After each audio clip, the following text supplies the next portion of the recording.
할렐루야, 반갑습니다.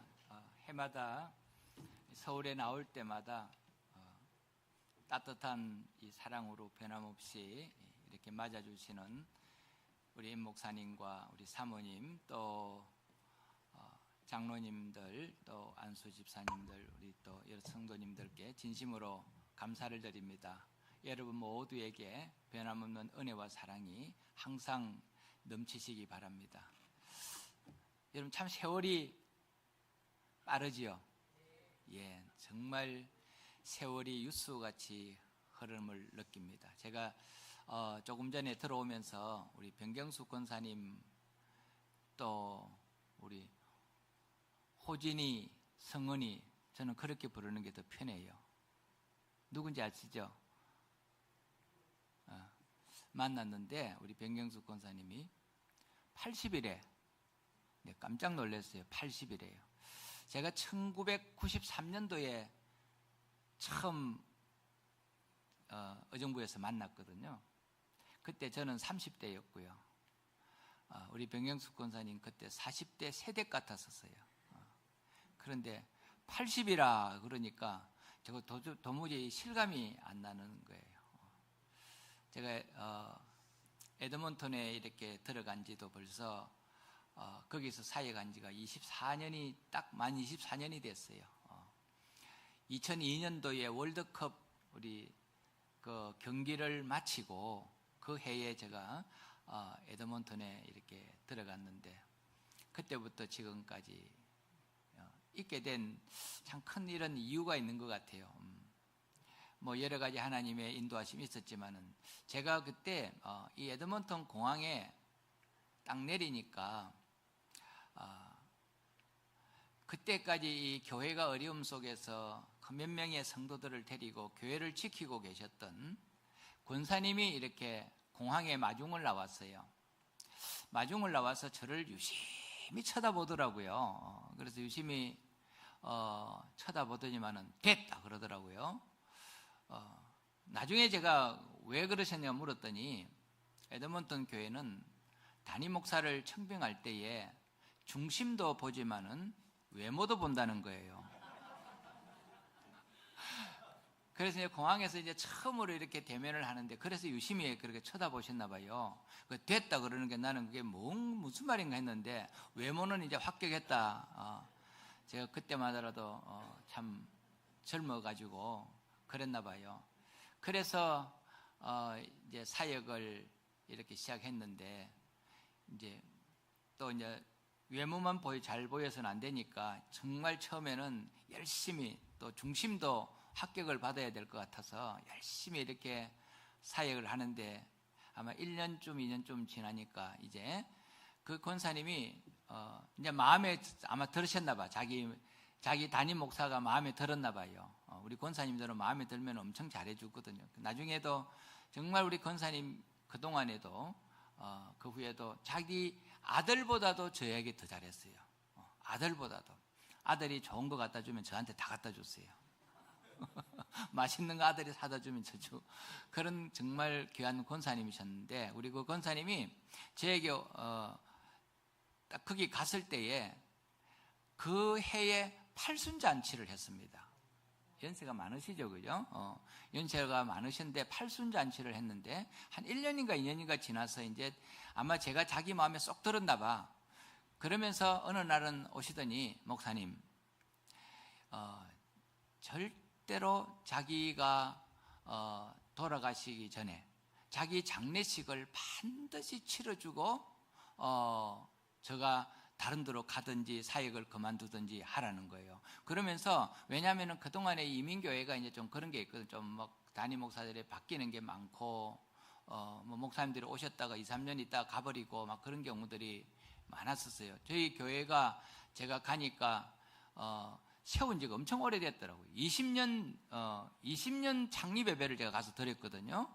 근데 20년이 됐는데 담임 목사가 제가 몇 대로 갔는가 하면은 7대로 갔어요. 생각을 해보십시오. 7대로 갔으니까 3년도 안 돼가지고 담임 목사가 바뀌었다. 그러니까 교회가 되겠어요. 교회가 안 되는 거죠. 그러니까 교회가 완전히 무너져가 권사님 그 가정만 교회를 지키고 있었어요. 그러니까 팔순이 이제 된 거예요. 이제 팔순이 되니까 또 이제 몇 년 있다가 갈까 봐서 그랬는가 봐요. 꼭 장례를 치러주고 가라고. 이제 그래서 손가락을 걸고 약속을 했어요. 제가 가만히 생각하는데 이제 팔순인데 뭐. 제가 그때 이제 갔을 때에 한 10년쯤만 거기 있다가 내가 사실은 왜냐하면은 저도 한국에서 이렇게 목회를 해보고 싶은 그런 게 있어가지고 10년만 거기 있다가 돌아오려고 그랬어요. 우리 이수영 장로님은 끄떡끄떡한데 저 보내놓고 그때 그래서 약속을 이제 굳게 이제 하고 뭐 팔순이니까 충분히 장례는 치러드리고 내가 가도 되겠다 싶었는데, 그래서 그 후에 10년이 지나서 90이 되셔 구순잔치를 했는데 너무 또록또록 하신 거예요. 너무 쨍쨍하신 거예요. 아, 이거 나 10년 만에 이제 돌아가시려고 내가 다들 사역을 그만두려고 했는데 이렇게 생각을 하는데, 그런데 또 10년이 지나가지고 100세가 됐는데도 또록또록 하신 거예요. 지금도 계세요. 104세예요. 지금도 정신이 멀뚱하세요. 그래서 제가 지금 장례를 치러주고 그만둬야 되겠는데, 제가 이제 먼저 그래서 여러분 기도해 주셔야 돼요. 제가 그 약속을 지킬 수 있도록, 약속을 지킬 수 있도록. 참 그래서 저는 요즘 가만히 생각해보면 우리 권사님 때문에 제가 거기 그렇게 오랫동안 있었구나 이런 생각이 들어요. 여기 오늘 제가 보니까 우리 연세 드신 권사님들, 연세 드신 성도님들이 많으신데 오늘 예배 마치고들랑 목사님하고 나가실 때 다 손가락 걸고 여러분 약속하세요. 목사님, 제 장례식 꼭 치러주고 목사님 이제 그만두든지 다른 데 가시든지 해야 된다고 꼭 그렇게 약속을 하고 오래오래 사세요. 오래오래 살아버리면은 목사님 할아버지가 돼도 여기 아마 이 강단에 지키고 있어야 될 겁니다. 저도 그 약속을 하고 정말, 왜냐하면 하나님 앞에 그 한 약속이 정말 중요하거든요. 근데 우리 권사님이 왜 그렇게 오래 사시냐 하니까 목사님 오래 붙들어 두려고 오래 산대요. 그래서 여러분들도 오늘 보니까 권사님들 많이 계시는데 목사님하고 꼭 손가락 걸고 약속하시기 바랍니다. 목사님, 제 천국 보내주고 꼭 사역 그만두세요. 그리고 오래오래 여러분 사시면은요, 우리 목사님도 여기서 이렇게 할아버지가 될 때까지 오래오래 이 재단을 지키고 아름다운 사역을 해낼 줄 믿습니다. 아멘 하세요, 크게. 예. 아멘. 예. 그렇게 될 줄 믿습니다. 예. 오늘은 여러분, 우리 교회는 여러분들 제가 해마다 올 때마다 소개하니까 우리 교회는 여러분들 늘 이렇게 기도해 주시고 관심 가져주셔서 변함없이 우리에게 주어진 선교 사역과 또 특별히 우리 북방에 있는 원주민 사역 계속해서 최선을 해서 다 하고 있습니다. 우리 주님 다시 오시는 그날 우리 모두가 다 함께 땅끝에서 만나는 그런 은혜가 있기를 주의 이름으로 축원합니다. 오늘은 제가 이제 또 이곳에 1년에 이렇게 한 분씩 와서 말씀을 이렇게 전하니까 정말 참 내 마음에 이렇게 사무쳤던 또 좋은 말씀을 이렇게 전해드리고 싶은 그런 마음이 있어요. 그래서 이 쓰임받는 이 영광과 축복이라는 이런 제목으로 이렇게 제가 오늘 함께 말씀을 나누겠는데, 참 우리 인간이 이렇게 가진 능력이라든지 또 재능이라든지 우리 존재를 어떻게 바꿀 수가 없잖아요. 우리가 태어나서 보니까 아버지가 아버지도 바꿀 수 없고 좋은 집안에 안 태어나고 싶은 사람이 어디 있겠어요. 태어나서 보니까 우리 아버지 여기 계시는데 우리 어쩔 수 없이 좋으나 나쁘나 아버지하고 살아야 되잖아요. 그죠? 참 사람이 이렇게 우리가 할 수 없는 부분들이 참 많습니다. 출세하고 싶고 성공하고 싶고 또 실력도 좋고 싶고 하지만은 태어날 때부터 머리도 참 공부 잘하는 사람들이 있더라고요. 머리가 또 참 세상에 이렇게 사는데도 촉이 밝은 사람들도 있고 요즘 우리나라 보니까 뭐 이 주식 때문에 막 열풍이 막 부는 것 같던데, 여러분 그거 너무 거기 휘말리면 안 돼요. 그런 것들도 막 촉이 밝아서 잘하시는 분도 있지만은 또 막 그렇게 다 잘하는 것 같아도 여러분 그런 소용돌이 속에서 또 이 좀 그런 부분에는 좀 둔한 사람들이 있어요. 그래서 막 남 따라 하다가는 둔한데 여러분 또 어려움 당할 수도 있으니까 정말 조심하셔야 됩니다. 그런데 여러분 우리가 그런 것들을 모든 것을 초월해서 우리 자신의 존재와 가치와 의미를 높일 수 있는 정말 최고의 방법, 누구에게나 적용될 수 있는 게 바로 쓰임받는 거예요. 하루아침에 우리 인생을 완전히 팔자를 고칠 수 있는 것도 누구에게 어떻게 쓰임받느냐에 따라서 하루아침에 여러분 우리 자신의 존재가 완전히 변해버리는 겁니다. 다들 대단한 여러분의 인생을 한번 바꾸고 싶잖아요. 그죠? 바꾸고 싶은데 가령 여러분 우리가 군에 갈 때 보면은요 똑같은 운전병으로 이제 병과를 할당을 받고 똑같이 운전병 학교 가서 열심히 훈련받고 교육받고 딱 가서 자대 배치 받을 때 똑같이 줄을 서는데 한 명은 사단장 차 운영하고 한 명은 대대장 차 운전하는 운전병으로 할당 받아보면 한순간에 여러분 완전히 끌발이 달라지는 거예요. 사단장 차 운전하는 운전병과 대대장 차 운전하는 운전병은요 한순간에 완전히 차원이 다릅니다. 사단장 차 운전하는 운전병은 운전병이라도 얼마나 끌발이 센지 몰라요. 여러분 한순간에 우리 인생을 바꿀 수 있는 것이 바로 쓰임받는. 그래서 여러분 사람에게 그렇게 해도 우리의 운명이 하루아침에 완전히 신분이 달라져 버리는데, 이 만물을 창조하신, 제가 이렇게 가만히 이렇게 보니까 우리 인생을 정말 대단하게 바꿀 수 있는 우리 그리스도인들은 정말 놀라운 그런 은혜의 길이 우리에게 주어져 있는 거예요. 이 만물을 창조하신 분이 누굽니까? 하나님이세요. 세상은 요즘 어둡고 뭐 혼란스럽고 왔다 갔다 하고 불안하고 그렇지만은 이 세상에 여러분 가장 변함없으시고 가장 완벽하시고 언제나 흔들림 없이 든든하신 분 누굽니까? 하나님이세요. 세상은 흔들려도 하나님은 안 흔들려요. 여러분 세상이 뭐 요동을 쳐도 대단한 것처럼 여러분 뭐 대통령 그래서 하도 다 하나님 손 안에 있는 거예요. 우리는 그 하나님을 믿는 분이잖아요.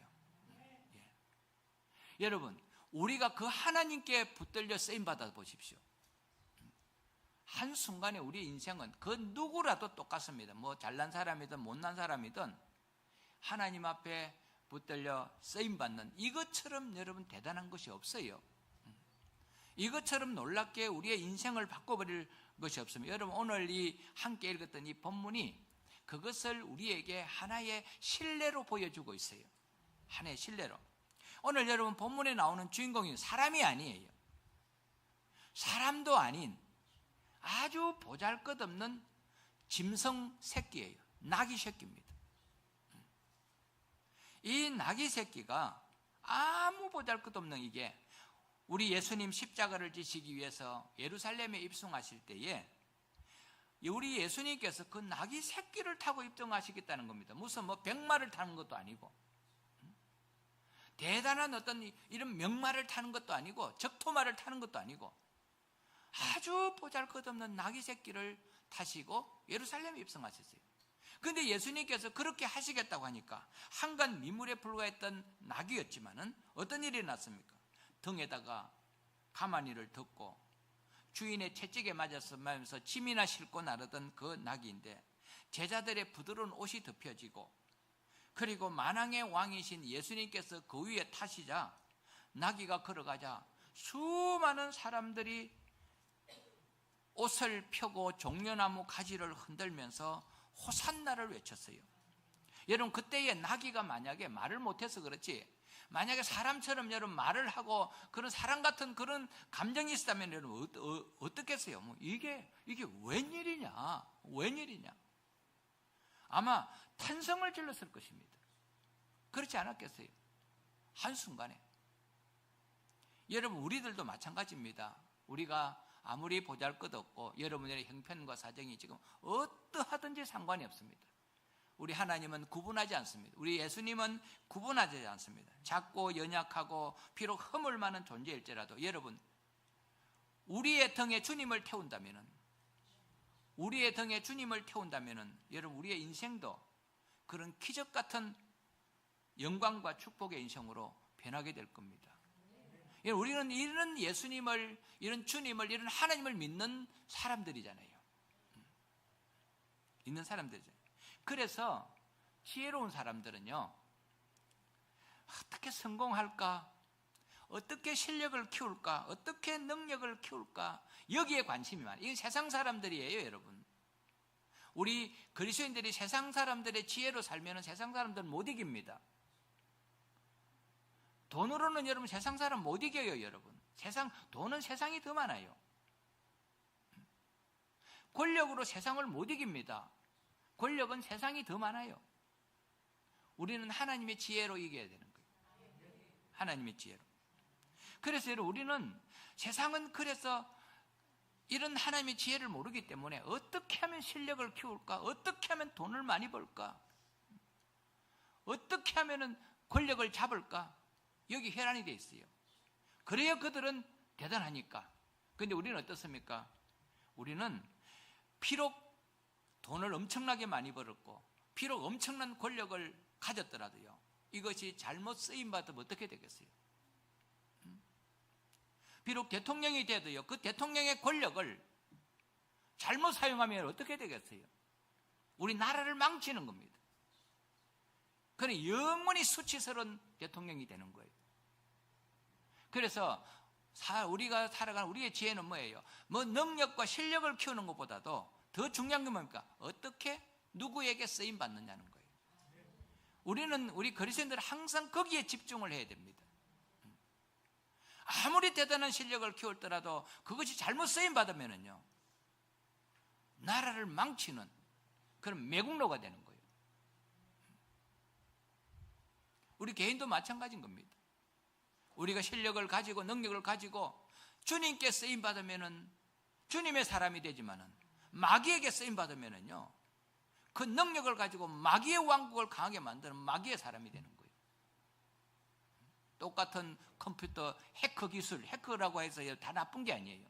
그 해커 기술을 가지고 우리 나라를 위해서, 정부를 위해서 쓰임 받으면은 여러분 그것은 귀한 그런 애국자가 되는 거지만은 범죄 집단에 쓰임 받으면은 여러분 사기꾼이 되는 거예요. 그래서 우리는 항상 우리 하나님의 사람들은 실력이나 능력이나 이런 것보다도 어디에 누구에게 쓰임 받느냐, 이것이 여러분 더 중요한 겁니다.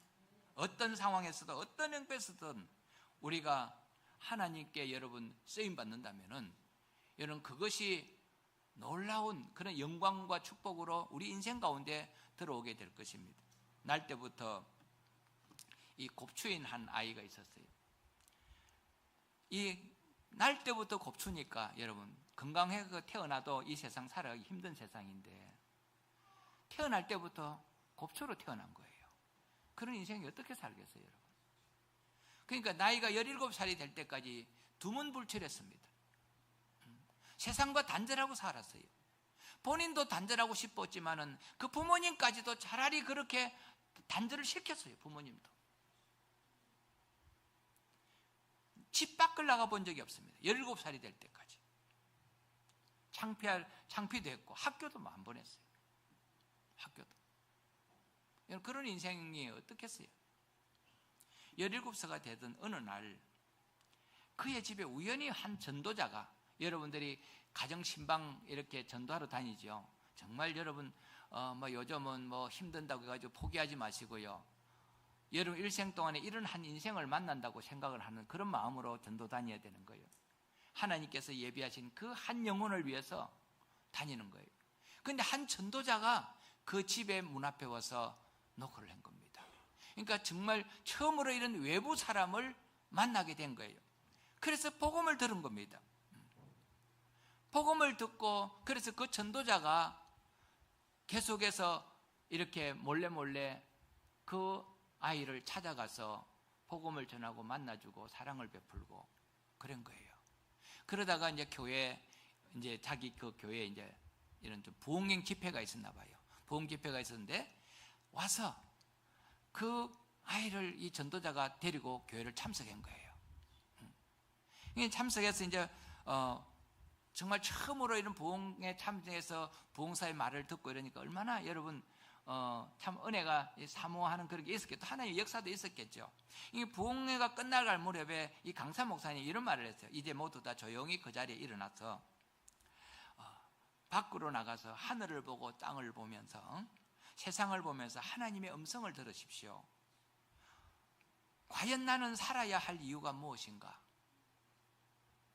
하나님께서는 나를 어떻게 쓰시기를 원하시는가? 진솔되게 하나님 앞에 한번 음성을 들어보십시오. 그래서 음성을 듣고 다시 모이십시오. 그래서 부흥회에 참석했던 분들이 모두가 다 은혜를 받고 이제 밖으로 한둘씩 이제 나갔습니다. 그러니까 건강한 사람들은 이제 빨리 밖으로 나가가지고 뭐 짠디밭에 나무 밑에 의자 밑에 좋은 자리에 다 이제 기도하기 좋은 자리에 다 앉았어요. 근데 이분은 이 겁추니까 그 나가는데도 더딘 겁니다. 그 제일 꼴찌로 나가니까 앉을 자리가 없어요.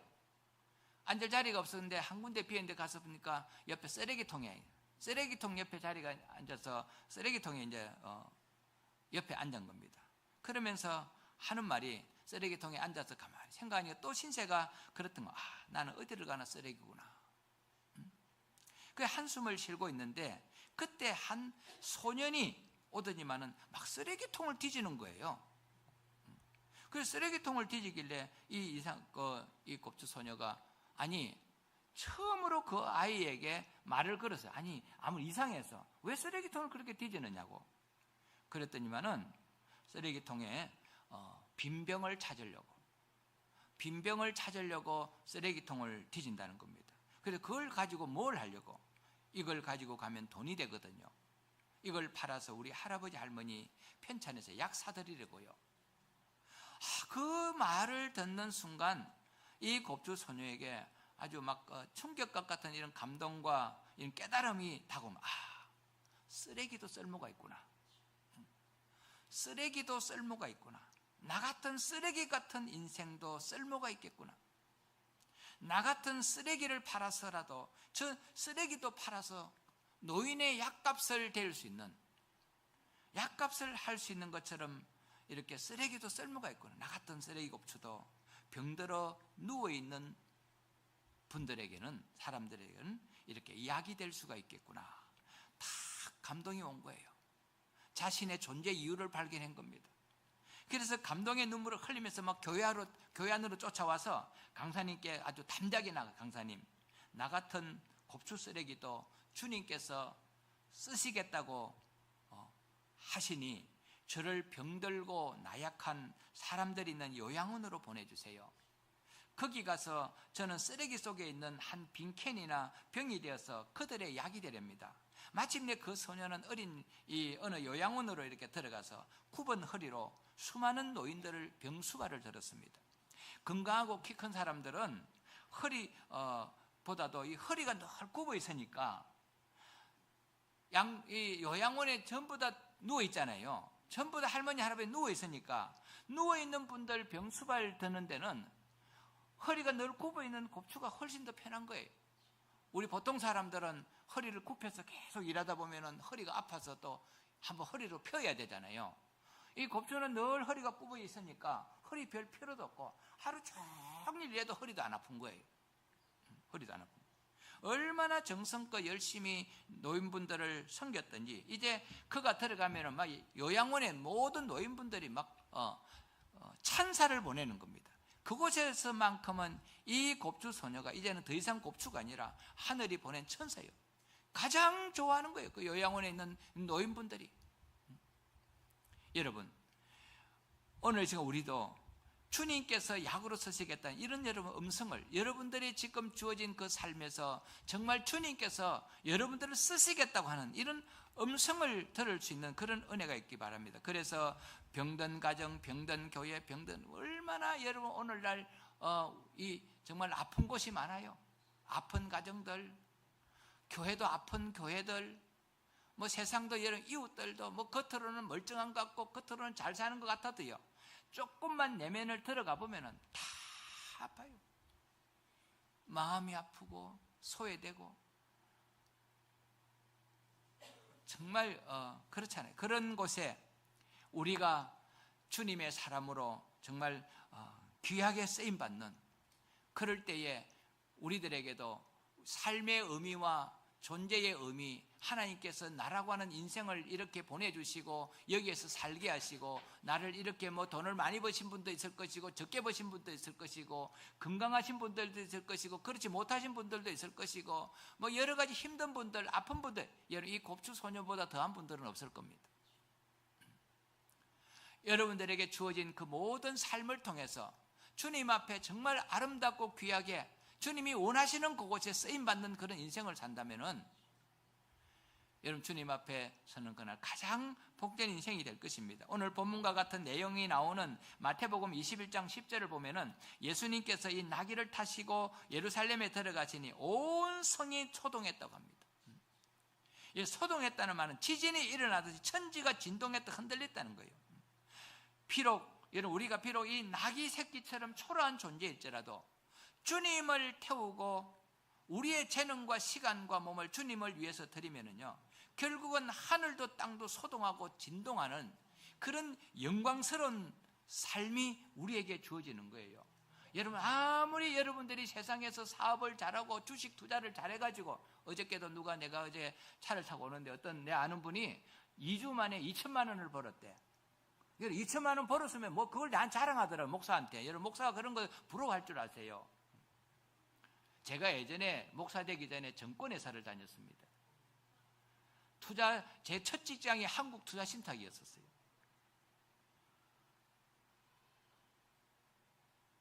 어쨌든 여러분 그렇게 많이 벌면은 뭐해요? 버는 게 중요한 것이 아니고 그걸 어떻게 사용하느냐는 겁니다. 그걸 가지고 무슨 짓을 할지 나는 궁금해요. 우리 그리스도인들은 그게 중요한, 세상 사람들하고 삶의 가치와 방향이 여러분 달라야 됩니다. 그렇지 않으면은 하나님이 주시는 이 영광을 몰라요, 여러분. 우리가 그리스도인으로 살아가면서 세상이 주는 그런 만족과 기쁨이 아니라 하나님이 주는 영광, 이걸 누려야 되는 거예요. 이걸 누려야 세상에 요동치 않는 믿음의 길을 걸어갈 수가 있습니다. 그렇지 않으면은요, 교회를 다니면서도 세상 사람들 부러워하고 있어요.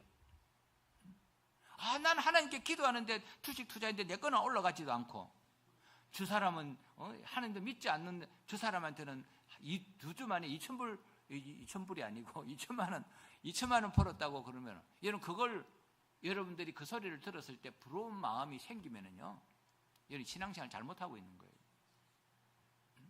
그걸 못해서 안달하고 있다면 잘못하고 있는 겁니다. 우리 그리스도인들은 하나님이 주시는 영광이 채워져야 되는, 그게 삶의 의미가 되어야 되는 거예요. 돈을 벌고 않는 건 그거는 그 다음의 문제입니다. 그래야 여러분들이 주식을 투자를 해도 괜찮아요. 주식 투자하지 말라는 소리가 아니에요. 주식 투자를 해도 괜찮죠. 그래야 그걸 투자를 해서 벌은 돈을, 여러분 그런 투자의 삶을 정말 영광스럽게 의미 있게 여러분의 인생에 접목을 시킬 수가 있는 거예요.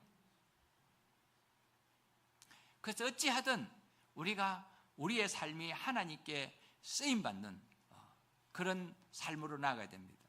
우리가 주님께 쓰임받는 그런 귀한 존재가 되기 위해서 우리 그리스도인들이 가져야 될 3가지 확신 속에서 살아야 합니다. 이 확신이 속에서 살지 않으면요, 내가 주님께 쓰임받는 삶을 살고 싶어도 안 돼요, 이게 억지로. 첫 번째는 구원의 확신입니다. 구원의 확신이 없는 사람은요, 여러분들이 나 돈 많이 벌어서 내가 출세하고 성공해서 주님 앞에 이렇게 쓰임받는 인생을 주님께 드리는 삶을 살아야지, 이런 말은 그렇게 해도요, 막상 그렇게 되면은 못합니다. 안 돼요.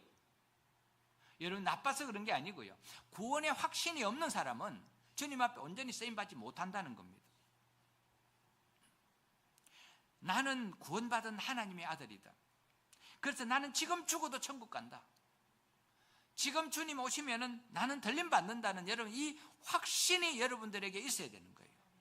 이 확신이 있어야 우리가 주님 앞에 쓰임받을 수가 있습니다. 이건 신앙의 기본이고 기초고 상식입니다. 그래야 어떤 상황 속에서도 우리가 세상을 초월하여 구원의 즐거움을, 만족을 우리가 가질 수가 있는 거예요. 그 다음에 구원의 확신 다음에 그 다음에 또 중요한 기도의 확신이에요. 기도의 확신. 하나님께 기도하면 반드시 응답 주신다는 확신입니다. 그 다음에 세 번째는 나도 쓰임받을 수 있다는 확신이에요. 아무리 부족하고 허물 많은 인생이라도 주님께서는 반드시 우리 한 사람 한 사람을 쓰신다는 확신입니다. 여러분, 나는 나이가 많았는데, 아니에요. 하나님은 지금 여러분, 오늘 이 자리에 계신 여러분 모두를 쓰시는 거예요. 아무리 부족하고 허물 많은 인생이라도 주님께서 그냥 아무 의미 없이 여러분 이 자리에 앉혀놓지 않습니다. 만약에 주님께서 필요 없다면 벌 천국 데리고 가셨어요, 여러분. 많은 분들이 나이가 들면 이제 다 살았다고 생각하는데 그렇지 않습니다. 여러분, 출애굽을 보십시오. 홍해 길로 인도한 모세가 언제입니까? 40세에 하나님의 부름을 받았는데 하나님은 40세 모세를 쓴 것이 아니라 80세 모세를 썼어요. 80세. 그런데 80세 모세를 불렀는데 청년보다도 더 청정하게, 더 담대하게 이스라엘 백성들을 이끌어갔습니다. 80 넘으신 분 얼마나 되세요? 그러니까 80이 안 되신 분들은 나이 가지고 말씀만 하면 안 되는 거예요. 나이는 여러분 너무 계산하지 마세요. 하나님 앞에 쓰임 받는 데는 나이는 전혀 상관이 없습니다. 하나님께서, 제가 성경 전체를 다 봤어요. 하나님 어떤 분을 쓰시는가. 왜냐하면 저는 거기에 관심이 많아요. 하나님이 나를 쓰신다면 끝나는 거예요. 제가 목회를 어떻게 하든 이건 중요하지 않아요. 하나님이 우리 교회를 쓰신다면 이건 끝나는 거예요. 우리 교회가 뭐 얼마나 크냐 적으냐 이건 아무 의미가 없는 거예요. 하나님이 쓰시는데 적든 그게 무슨 상관이 있어요. 그래서 저는 하나님이 쓰시는 데 대해서 엄청 관심이 많아요. 그래서 성경 전체를 다 하나님이 어떤 사람을 쓰실까. 근데 딱 보니까 하나님이 쓰시는데 전혀 상관없는 것 중에 하나가 나이예요. 전혀 의미가 없어요. 모세는 120살까지 쓰임받았어요. 그러니까 하나님이 쓰시니까 120살이 되었는데도, 저는 우리 교회 연세 드신 분들 기도할 때 항상 모세처럼 건강달라 기도해요. 모세는 오래 산다고 해서 좋은 게 아니잖아요. 모세는 120살까지 살았는데 눈이 어두워지지 않고 귀가 어두워지지 않았대요. 마음의 총명이 사라지지 않았대요. 죽는 순간까지. 오래 살아도 그렇게 살아야지요. 오래 살면서 누워서 아무것도 못하고 그렇게 뭐 하려고 살아요. 그래서 여러분들 하나님께 쓰임받아야 되는 거예요. 하나님 쓰임받아야 그냥 여러분 아무 의미 없이 누워있게 안 하는 거예요. 하나님 쓰임 안 받으면 그냥 하나님 데려가세요 그래야 돼요. 그러면은 우리가 어떻게, 그럼 여러분 이제 중요한 거는 그거잖아요. 그죠? 하나님께 그럼 어떻게 쓰임받을 수가 있을까? 이제 이게 중요한 거니까. 첫째로, 우리가 하나님께 쓰임 받으려면은 하나님의 계획과 섭리를 알고, 하나님의 계획과 섭리를 알고, 하나님의 계획과 섭리를 확신해야 돼요. 하늘나라의 모든 일은 하나님의 계획과 섭리 아래 이루어지고 있습니다. 이거 믿습니까? 뭐 세상이 뭐 여러분 아무것도 아닌 거예요. 하나님이 한번 하면은 하루아침에 끝나는 겁니다. 저는 그거 너무 많이 봤어요. 그렇게 큰 소리 뻥뻥 치던 사람, 하나님 하루아침에 심장만 조금만 눌러 있어 버리면 끝나는 거예요. 코 조금만 잡고 있어 버리면 끝나는 겁니다. 사람이 대단한 것 같아도 아무것도 아니에요. 코 여러분이 3분만 꼭 잡고 있으면 그만 끝나는 거예요. 대단한 것 같아도요. 여러분, 공중에 나는 새 한 마리도 하나님의 허락함이 없이는 떨어지는 법이 없던 거예요. 이걸 여러분, 우리는 이 확신 속에서 살아야 합니다. 오늘 이 시간, 오늘 여러분들이 이 자리에 오고 계신 것, 오늘 부족한 종 해마다 이렇게 한 번씩 오셔서 하는데 이렇게 은혜 나누고 있는 이것도 여러분 우연이 아니라는 겁니다. 우연이, 하나님의 계획과 섭리 속에 있다는 것이 여러분 늘 모든 삶 하루하루가 순간순간이 하나님의 계획과 섭리 가운데 있다는 이런 확신 속에서 여러분 살아요. 그래야 그 모든 삶이 의미가 있는 거예요. 오늘도 여러분, 오늘도 하나님의 어떤 섭리 속에서 하나님께서 이 교회에 아니면 나의 가운데 뭔가 뜻과 있고 섭리가 있어서 저 캐나다에서 또 왔구나, 또 이렇게 오늘 세웠구나, 이런 확신 속에서 앉아 있어야 하나님의 음성을 들을 수가 있는 거예요. 모든 한순간순간의 의미가 그렇게 되는 겁니다. 우리가 보기에 좋아 보이든 좋아 보이지 않든, 이해가 되든 이해가 되지 않든 하나님의 섭리와 허락 없이 이 땅에 이루어지는 것은 아무것도 없다. 저는 늘 이 확신 속에서 살아요. 그래서 아무리 대단한 것도 별로 대단해 보이지도 않고요. 제 눈에는 아무리 부자라도 우리 형님이 울산에서 엄청 잘 살아요. 울산에서 제일 큰 특수강 철강 회사를 세워가지고 운영하시는 분이에요. 그냥 뭐 가끔씩 내려가면 우리 뭐 집안 사람들 뭐 돈 많다고, 돈 엄청 많아요. 제가 돈 제일 없어요.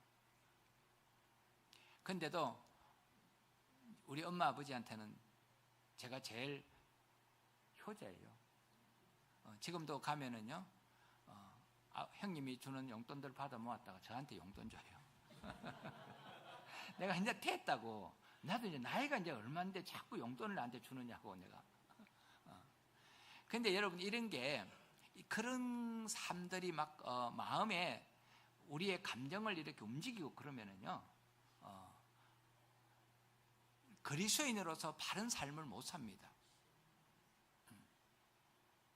그래서 늘 우리 삶 가운데 그리스도인의 의미로 충만한 이런 삶을 살아요. 그렇게 당당하게 살아야.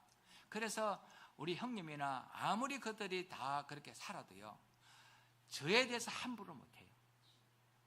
저에 대해서 함부로 못합니다. 제가 아무리 어려워도 내가 할 도리를 해요. 그래서 내가 하나님 앞에 늘 그렇게 기도하는 거지. 하나님, 제가 비록 목회자로 살지만은 제가 할 도리도 못할 정도의 그렇게 어렵게는 하지 마세요. 우리 성도들한테도 제가 그렇게 합니다. 그래서 저는 우리 교회 성도들, 제가 경제적인 것도요, 딱 우리 교회 성도들 중간 위치에 살아요. 우리 교회 성도들의 중간만큼 내한테 사례비 달라 그래 내가. 그렇게 내가 이야기합니다. 당당하게 살아야 돼요. 여러분, 이 당당해야 할 말은 하고요. 주의 종이라고 여러분들 못 살아야 그런 거 없어요. 내가 만약에 아프리카 선교사를 갔으면은 그렇게 살았겠죠. 내가 캐나다에, 여기가 캐나다라. 캐나다니까 캐나다에 사회 가는 목사는 캐나다에 맞게 살아야 된다. 그렇게 해서 내가 우리 집안에도 제가 할 도리를 절대로 놓치지 않습니다. 제가 할 도리를 다 하고. 그래서 여러분 어디를 가든, 여러분 직장을 다니든, 여러분 가정에서든 우리 하나님의 사람들은 세상에서 핍박은 받더라도 무시는 당하면 안 되는 거예요. 조롱을 당하면 안 되는 거예요. 그래서 이런 삶을 살기 위해서는 우리에게 이런 게 필요한 겁니다. 하나님의 마음, 이런 거룩함으로, 그리스도인으로 이런 것이 채워지는 것이 필요한 거예요. 그러기 위해서는 우리가 하나님의 이 섭리와 뜻을 확신해야 되는 거예요. 이 세상의 모든 것 다 하나님 손 안에 있어요. 이런 하나님을 믿고 사는 우리가 세상에 꿀릴 것이 뭐가 있습니까? 불안할 것이 뭐가 있어요? 그런 확신 속에서 살아야 하나님이 그런 삶을 하나님이 들어서 사용하십니다. 그렇게 살아야 하나님이 우리를 쓰신다는 거예요.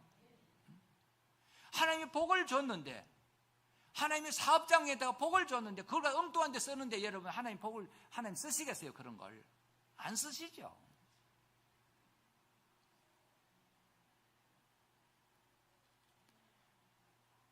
우리는 우연히 이 땅에 던져진 존재가 아니에요. 여러분 한 분 한 분 어쩌다가 이 아멘, 우리 순복음 아멘교회 오신 것이 아닙니다. 우리 연세 드신 분들이 많이 계시는 여러분들도 얼마든지 지금 쓰임받을 수 있어요. 모세는 80세 때 부름을 받아서 120세까지 쓰임받았어요. 여러분 하나님께 그렇게 붙들려 쓰임받으면 여러분들도 120세까지 그렇게 건강하게, 우리 아까 어느 권사님 들어오셔가지고 우리 목사님하고 같이 사진 찍은 거 내놓으라고 그러시던데, 예? 왜 그러냐니까 추억하려고. 여러분 그 추억 별로, 목사님 꼭 찾아드리세요. 찾아드리는데 그거보다 더 중요한 것은 우리 하나님께 내 이 지금 이제 늙은 몸이지만은, 나이가 많아서 지금 오락가락 하지만은 아무것도 할 수 없는 것이 아니에요. 하나님 앞에 쓰임받을 수 있는 그 곱추도 여러분 하나님 앞에 쓰임받을 수 있는 길을 찾았습니다. 그 곱추 소년보다 여러분 못한 사람이 어디 있어요? 얼마든지 아직도 여러분들이 가지고 있는 그 모든 것으로 하나님 앞에 얼마든지 쓰임받을 수 있는 거예요. 귀하게. 그 길을 찾으시기 바랍니다. 그것이 여러분의 남은 인생을 훨씬 더 복되게 하는 것입니다. 훨씬 더 복되게 하는 거예요. 그 다음에 두 번째로 우리가 주님께 귀하게 쓰임받기 위해서는 우리의 모든 삶 속에 예수님의 주권을 인정해야 합니다. 우리의 모든 삶 속에 예수님께서 내 인생의 주인이 되시고 나의 생사화복을 주관하시는 절대 주권자입니다. 예수님이 내 인생의 주인, 내 생명의 주인, 내 삶의 주인, 이 주권임을 인정해야 됩니다. 오늘 본문 3절을 보면은 예수님께서 나귀 새끼를 가지러 두 제자를 보내시며 이르시기를 만일 누가 너희에게 왜 이렇게 하느냐 묻거든 주가 쓰시겠다 하라. 그리하면 즉시 이리로 보내리라. 여러분, 주님 자신이 바로 그 나귀의 주인이심을 이렇게 선포하는 겁니다. 예수님은 2000년 전 그 나귀 새끼의 주인이실 뿐만 아니라 오늘 이 시간 여기 앉아 계신 저와 여러분 인생의 주인이세요. 여러분의 주인이시라는 거예요. 이게 예수 믿는 거예요. 예수님을 나의 주인으로 인정하고 영접하고 믿는 것이 예수 믿는 겁니다. 이 사실을 인정하는 것이 얼마나 중요한지 몰라요. 내 인생의 주인인 내가 아니고 내 아들, 딸의 주인이 내가 아니고 예수님이라는 겁니다. 내 사업장에 내 지금 모든 가지고 있는 것의 주인이 누가 아니고 예수님이시라는 겁니다. 내 인생의 물론 내 신앙, 이건 정말 중요한 거예요. 우리가 너무나 잘 아는 거잖아요. 그죠? 신앙의 기본입니다. 기본인데 여러분 이것이 안 돼 있어서 여러분 오늘날 신앙생활을 못 하는 거예요.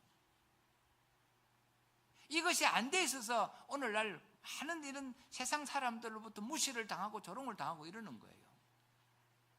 나는 교회가 하나님의 성도들이 세상으로부터 무시를 당하고 조롱을 당할 때 보면 정말 피가 끓어요.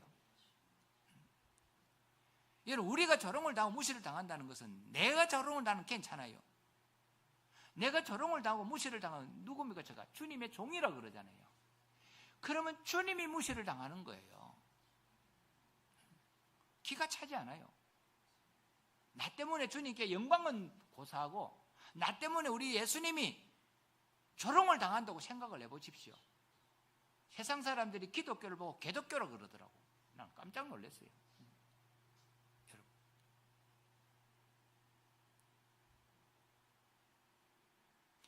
이것이 인정을 안 해서 그런 겁니다. 예수님이 나의 주인인 것을 인정하면은요, 목회든 뭐든 다 쉬워져요. 단순해집니다. 그래야 평안이 있는 거예요. 그래야 기쁨도 있고 영광스러움이 있는 겁니다. 우리가 주님을 우리 인생의 주인으로 인정해버리면 그 순간부터 여러분 얼마나 쉬운지 몰라요. 복잡하고 어렵지가 않아요. 신앙생활은 여러분 원래 어려운 게 아니에요. 아주 쉽고 간단하고 그런 겁니다. 그래서 복잡한 사람은 신앙생활 어려운 거예요. 신앙생활 잘못하는 사람 특징이 복잡한 사람들이에요. 인생을 복잡하게 사는 사람들은 신앙생활 잘 못해요. 완전히 깨어지기 전에는. 우리가 말로만 주여 주지 하지 않고 자꾸만 우리가 주인 노릇을 하려고 그러니까, 내가 주인 노릇을 하려고 하니까 이런 모든 들이 힘들고 골치 아프고 고민이 되는 거예요. 주인이 주일 좀 쉬어라 그러는데, 주인이 여러분 어려운 사람 좀 도와주라 그러는데 부담스럽거나 힘들 게 뭐가 있어요? 안 그래요? 주인이 주일 좀 쉬어라 그러는데, 우리가 주님을 우리의 모든 삶의 절대 주권자로 주인으로 확실히 인정하고 영접하는 것은요, 그것은 바로 우리가 진정으로 주님께 쓰임받는 두 번째 비결이에요. 여러분, 이것이 안 되면은요, 주님께 쓰임받고 싶어도 제대로 쓰임 못 받아요. 제대로. 마지막 세 번째로 우리가 주님께 진정으로 쓰임받기 위해서는 우리가 할 수 있는 우리의 최선을 주님께 드려야 합니다. 주님은 어떤 절대적인 어떤 것을 내용을 정해놓고 드리라고 안 그래요. 참 그게 얼마나 감사한 일인지 모릅니다. 만약에 하나님 주님께서 나에게 실력도 없고 능력도 없고 내게 없는 걸 달라 그러면 정말 여러분 어떻게 하겠어요? 그죠? 그런데 하나님은 언제나 그런 겁니다. 내게 있는 최선을 달라는 거예요. 내게 없는 걸 아니고 내게 있는 거, 내가 할 수 있는 최선을 달라는 겁니다. 우리 하나님이 원하죠. 그래서 전심이라는 단어를 사용하는 거예요. 전심을 다해서 섬겨, 이 말이 그겁니다. 최선을 다하라는 거예요. 내가 100원밖에 없으면은 여러분 나에게 있는 최선을 다하면 되는 거예요.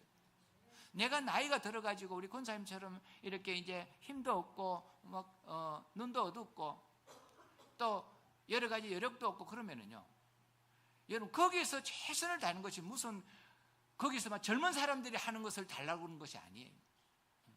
내가 할 수 있는 주님 앞에 나가면 됩니다. 내가 드릴 수 있는, 내가 할 수 있는 최선의 자세로 전심을 다해서 나가. 이것이 우리 주님께서 원하시는 것이고, 이것이 여러분 주님께 쓰임받는 세 번째 비결인 겁니다. 우리 주님은 우리의 인생을 착취하시는 분이 아니세요. 억압하시는 분이 아닙니다. 우리 주님은 아주 선하시고 자비하시고 인격적인 분이세요. 그래서 우리가 우리의 인생을 주님께 자원하여 드리지 않으면, 우리가 최선을 다하여 자원하여 드리지 않으면 우리 주님께서는 우리를 기쁘게 받지 않으시고 쓰시지 않아요. 자원하여 최선을 다해야 되는 거예요. 사람들이 주님께 온전히 쓰임받지 못하는 근본적인 이유가 주님의 절대 주권을 인정하지 않고 최선을 드리지 않기 때문입니다. 최선을. 그래서 이사야 선지자도 이사야 1장 3절에서 소는 그 임자를 알고 나귀는 그 주인의 구유를 알건만은 이스라엘은 알지 못하고 나의 백성은 깨달지 못하는도다. 옛날에 저희가 학교 다닐 때 선생님이 반에 들어오시면은요, 먼저 출석을 불렀는데 선생님이 자기 펜이 있으면서도 꼭 앞사람 펜 좀 빌리라. 그러면은 그 펜 선생님한테 서로 빌려달라고 있으면서도 막, 왜냐하면 그런 펜을 이렇게 빌려주려고 막 경쟁을 합니다. 선생님이 자기 것을 사용했다는 것이 학생들에게는 큰 기쁨인 거예요. 그날 우리 선생님이 내가 드린 그 펜을 가지고 이렇게 출석부도 정리하고 그러면은 그렇게 기분이 좋은 거예요. 기분이 좋은 겁니다. 그러면서 그런 내 펜을 선생님이 딱 하면 그날부터 그 선생님은 엄청 좋아가지고 막 그런 존경과 사랑의 마음들이 막 생기는 거예요. 이처럼 우리 하나님께서도요, 모든 것이 다 있으신 분이에요. 하나님 다 있으시면 때때로 하나님 있으시면서 우리에게 무엇인가를 요구하신다는 거예요. 그럴 때 우리는 하나님을 오해하면 안 됩니다. 하나님은 우리를 힘들게 하고 우리 것을 빼앗는 그런 악덕 기업가가 아니에요. 하나님은 우리에게 항상 좋은 것을 주시는 하늘 아버지십니다. 주님께서 오병이어의 기적을 위해서도 여러분 보십시오. 왜 그 어린아이가 들고 온 그 도시락 2개를 빼앗겠어요, 여러분? 하나님은, 그러니까 여러분 하나님께 쓰임 받을 때 하나님의 그 어떤 방법이 있어요. 하나님의 이렇게 원리가 있습니다. 그걸 잘 여러분 보세요. 오병이의 기적을 행할 때에 왜 여러분 그 어린아이가 들고 온 그 도시락, 그 보잘것없는 그 도시락 2개를 내놓으라 그럴까요? 그게 하나님 방법이에요. 왜 그렇습니까? 그것을 통해서, 그것이 그 어린아이들의 최선이었었어요. 그것이 그 어린아이들의 최선이었고, 그것을 통해서 이 오병이의 기적에 동참시킨 거예요. 동참시킨 겁니다. 얼마나 여러분 대단한 영광이에요. 우리 성도들은 그런 영광과 은혜를 맛보아야 되는 겁니다. 하나님께서 아브라함에게 100세에 어린 아들을 내놓으라 그랬어요. 여러분 줄 때는 언제고 내놓으라 그랬어요. 너무 심하다, 너무 무리한 요구. 그런데 이런 아브라함이 어떻게 합니까? 내놓았잖아요. 얼마나 피눈물을 쏟으면, 인간적으로 생각하면 피눈물을 쏟아서 내놓았을 거예요. 내놓을 수 있기 때문에 자기의 최선이라는 겁니다. 하나님은 그 아브라함의 최선을 받으시는 그 이후로는요, 아브라함을 한테 요구한 적이 없어요.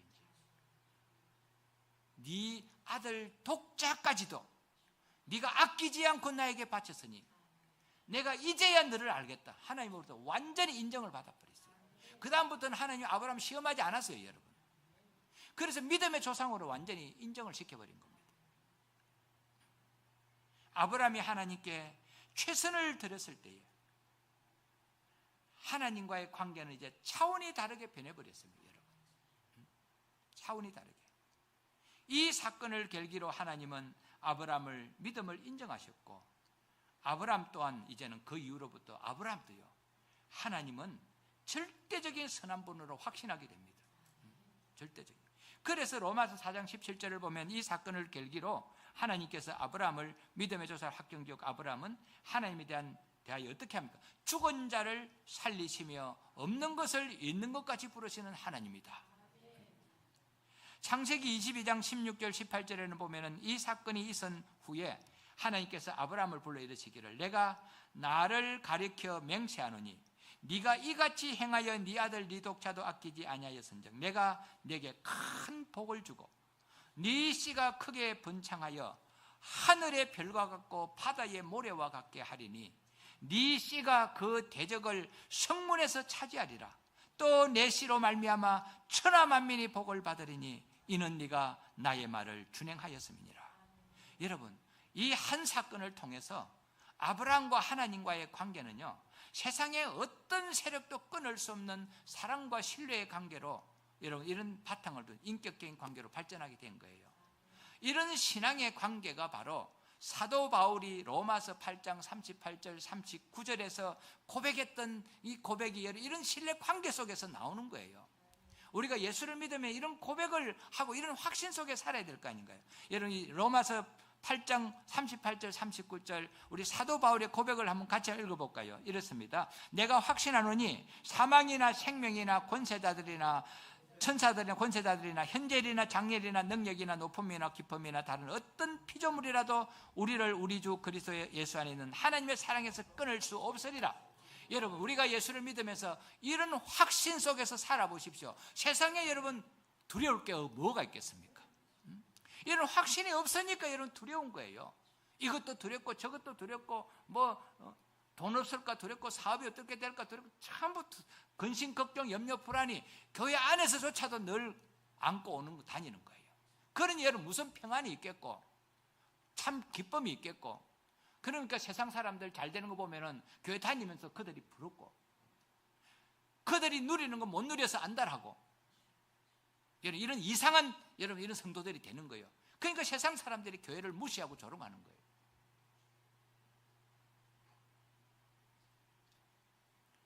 주님께서 온전히 쓰임받지 못하는 것은 바로 여러분 이런 주님과의 이런 확신과 이런 확실한 사랑과 신뢰의 관계가 없기 때문입니다. 오늘 보면 예수님을 태운 이 나귀는 한 번도 사람을 태워본 적이 없는 그런 나귀 새끼라고 했어요. 이 말은 예수님을 태우고 예루살렘 입성할 일은 보통 일이 아닌데, 원래는 여러분 이런 나귀는 예수님을 태우고 입성할 수 없는 나귀라는 겁니다. 사람도 태워보지 않는데 중심도 못 잡는 나귀가 어떻게 하겠어요? 그런데 이 나귀가 너무나 감당이 힘들 것인데 이 나귀가 조금도 머뭇거림 없이 예수님을 태우고 그 예수님의 영광에 동참했다는 겁니다. 주님께서 쓰시기만 하면은요. 여러분 문제는 주님께서 여러분들이 사용이 안 돼서 그런 거예요. 여러분 주님께서 여러분의 인생을 쓰시기만 하면은 지금 이 순간에 어떤 상황에 있더라도 여러분 한순간에 여러분의 인생은 이런 오늘 나귀 새끼 같은 이런 인생이 되는 겁니다. 그동안에 맛보지 못한 주의 영광을 맛보게 될 거예요. 그동안에 누리지 못했던 주의 기쁨을 맛보게 될 것입니다. 세상이 빼앗지 못할 이런 놀라운 은혜를 맛보게 될 거예요. 그러니 여러분 주님께서 원하실 때에, 교회가 원할 때에 오늘 본문의 어린 나귀 새끼처럼 여러분의 최선을 한번 다해보십시오. 지금과는 차원이 다른 축복과 은혜를 맛보게 될 거예요. 늘 계산을 하니까 계산된 복밖에 못 받는 거예요. 여러분 계산된 은혜밖에 못 받는 거예요. 봉사를 해도 헌신을 해도 예배를 드려도 여러분 한번 최선을 다해서 한번 해보십시오. 계산하지 마시고 여러분 형편 따라 하지 마시고요. 정말 최선을 다해서 최선을 받으신 하나님께서 여러분에게 하나님께서도 최선을 주실 겁니다. 여러분의 최선이 크겠어요? 하나님의 최선이 크겠어요? 여러분 최선을 다해서 드려봐야 얼마나 드리겠어요? 최선이 얼마나 되겠어요? 얼마 안 됩니다. 그건 하나님의 최선은 무궁무진한 거예요. 하나님께서 저와 여러분들을 탁월하고 능력이 있어서 쓰는 것은 아닙니다. 하나님께서 약점이 있고 부족한 사람을 더 귀하게 쓰시는 것을 성경은 우리에게 보여주고 있습니다. 하나님께서 쓰셨던 아브라함은요 100세가 넘은 노인이었고요, 야곱은 인격적인 쾌감이 엄청 많은 사람이었습니다. 요셉은 왕자병이 있고 왕따를 출신이었습니다. 모세는 여러분 원래 말더듬이었었어요. 기도는 가난하고 일등급이 많은 그런 사람이었습니다. 라합은 기생이었고요, 삼손은 아주 충동적인 사람이었고, 도마는 아주 의심이 많은 그런 사람이었고, 다윗은 간음을 하고 살인을 한 사람이었어요. 엘리야는 여러분 우울증이 아주 심했던 사람입니다. 요나는 마지못해 억지로 듣는 그런 사람이었어요. 베드로는 적극적이고 성격이 불같은 사람이었고, 사마리아 여인은 결혼을 5번이나 했던 여인이었고, 바울은 육신이 건강하지 못했고요, 디모데는 마음이 여리고 연약한 그런 사람이었습니다. 여러분 하나님께서 귀하게 쓰신 사람들을 한 명 한 명 보십시오. 제대로 된 사람 아무도 없어요. 다 연약하고 문제 있고 허물 있고 나약한 사람들이었어요. 오늘 이 시간 저와 여러분들도 마찬가지입니다. 우리는 모두 다 약점투성이고 문제투성입니다. 그럼에도 불구하고 겸손히 무릎을 꿇고 기도하는 사람, 말씀을 아멘으로 받고 하나님의 능력을 의지하는 사람을 하나님은 귀하게 써주실 것입니다. 하나님은 오늘도 사람을 찾으십니다. 하나님께서 우리에게 원하시는 것은 돈도 아니에요, 실력도 아니에요, 성공도 아닙니다. 여러분의 성공을 쓰시고자 여러분 하나님 원하시는 것이 아니에요. 하나님은 우리의 전심을 바라시는 거예요. 우리의 최선을 바라시는 겁니다. 전 마음, 홀 하트를 바라는 거예요. 우리의 전 마음을 최선을 드리는 자를 하나님은 지금도 그런 사람을 찾으시는 거예요. 출세하고 성공한 사람을 찾는 게 아닙니다. 하나님께서는 그런 분들의 삶을 정말 가치 있고 위대하게 쓰시기를 원하시는 거예요. 오늘 시간 우리 모두 다 지금 현재 자신의 삶과 형편이 어떠하다고 할지라도 조금 더 개의치 마시고 우리의 전심을, 우리의 최선을 원하시는 하나님 앞에 다시 한번 이렇게 결심하시기 바랍니다. 앞으로 나의 삶이 세상에서는 어떠하다고 할지라도 하나님의 가장 귀한 뜻을 이루는데 나의 삶이 쓰임받으리라. 그리고 무엇보다도 영혼의 백부장의 꿈을 꾸시기 바랍니다. 나는 지금부터 일생 동안 100명의 영혼을 구원하리라. 여러분 하나님은 뭘 가장 기뻐하시게? 여러분 오늘 이 시간 한번 다짐해 보십시오. 내가 주님 앞에 가는 그날까지 내가 100명 영혼 구원하고 전도하고 하겠다. 오늘 이 여러분 결심을, 부담스럽죠? 결심을 하고 오늘 하나님 앞에 여러분 다짐하고 하나님 앞에 약속을 하시는 분, 하나님께서 그 인생 반드시 쓰십니다. 왜냐? 하나님께서 너무나 기뻐하시는 일이기 때문에. 한번 여러분 다짐해 보세요. 내가 거지난주에 우리 성도들한테 제가 그랬거든요. 100명 하나님 앞에 영혼을 하나님 앞에 바치고 가겠습니다. 그러면 그때까지 여러분 100명을 구원할 수 있도록 우리 전사님 아주 열심히 다닐 수 있도록 하나님 다리가 힘이 쭉쭉 하나님 주실 거예요. 그런 은혜를 여러분 한번 경험을 해보십시오. 그러면은 진짜 하나님 살아계신 거예요. 그러면 여러분 누가 뭐라고 하지 않아도 막 믿음이 솟구치는 거예요. 여러분 이런 강력한 은혜를 누리시기 바랍니다. 앞으로 이 땅과 이 시대에 믿음의 주인공들이 되셔야 할 여러분들 생애 속에 이런 귀한 은혜가 넘치기 바랍니다. 이를 위해서 오늘 이 시간 우리 깨어서 예배 자리에 나오신 여러분 인생 속에, 생애 속에 하나님께서 하나님 앞에 가장 가치 있고 보람되게 여러분 쓰임받는 그런 인생 여러분 모두가 되셔서 우리 순복음 아멘교회 여러분 모두 다 정말 주님 앞에 서는 그날 잘했다 칭찬받는 그런 모두가 되시고 앞으로 남은 여생, 지금까지 살아왔던 생애보다도 훨씬 더 보람되고 의미 있고 가치 있고 영광스러운 그런 생애가 주어지기를 주의 이름으로 축원합니다. 오늘 우리가 이를 위해서 한번 다 같이 함께 우리 합심하여 우리 기도하겠습니다. 교회를 위해서 여러분 기도해 주시고 여러분의 이제 쓰임 받을 일을 위해서, 교회를 위해서 여러분 뭘 어떻게 하나님 나를 필요하십니까? 하나님께서 여러분 그렇게 물으면은요, 그렇게 쓰임받기를 다짐하며 나아가면 하나님께서 여러분 각자에게 맞는 그런 음성을 들려주실 것입니다. 하나님께서 인도해 주실 것입니다. 그런 인도를 한번 받아보시기 바랍니다. 놀라운 인생이, 놀라운 신앙이 차원이 다른 역사가 일어나게 될 것입니다. 우리 다 같이 주의 일창하고 함께 기도하겠습니다. 주여